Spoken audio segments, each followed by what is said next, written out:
Good morning, California. Kevin Oliver here.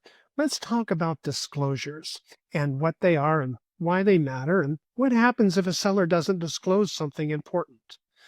In California, sellers are legally required to disclose any known material fact that could affect the value or desirability of the property.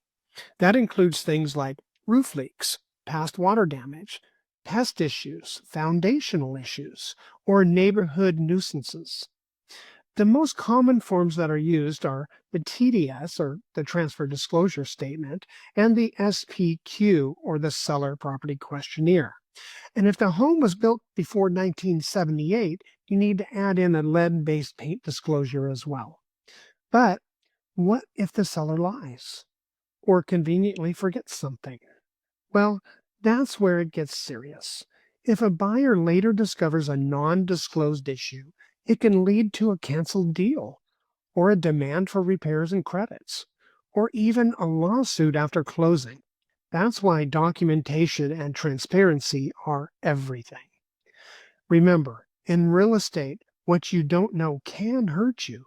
So ask the tough and right questions and review those disclosures line by line. And that's your Good Morning California moment, and we will talk soon.